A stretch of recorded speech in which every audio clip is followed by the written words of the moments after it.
Hi loves, update tayo ngayon. Ito yung ginagamit ko sa aking kilikili Ultra loves. Yan. Ito yung anong tawag dito. Para siyang serum para sa underarm whitening softens and whitens skin. Higay lang natin sa atin. Higay lang natin siya pag dahil baka mahulog yung ibang laman, diba? Hindi ko lang kung effective ba siya. Pero hindi naman siya talaga itin mo yung ating kilikili loves yan. Lagay natin dito sa kabila.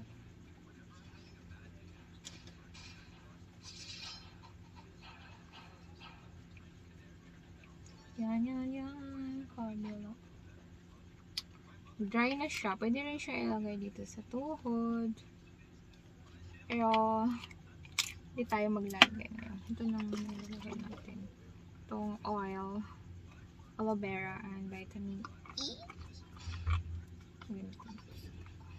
Paubos na rin siya. Yan. Bango siya looks. Diba ito yung nagkuha na yung ating skin. Tawag dito. Nag-oily. Siyang vitamin E. No added parabens and dyes and yan. Siya ilagay dito sa ating yan. Yun na rin natin dito sa ating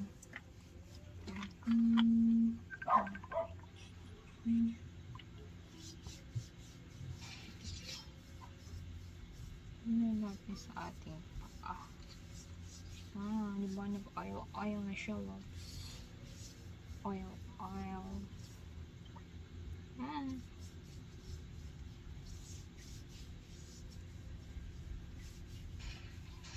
Yun na rin natin yung kabila.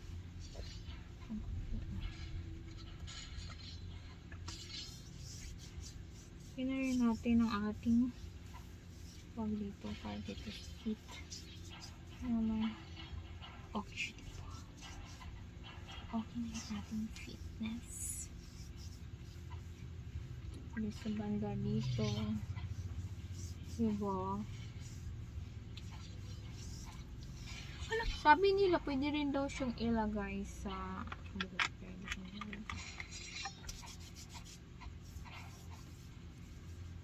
Para mawala yun.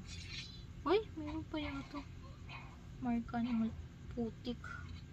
Punta ko sa labas tapos meron palang putik. Ano ba yun? Yun loves. Ito na yung ating routine ngayon. Tapos nito ay matutulog na tayo loves. Diba?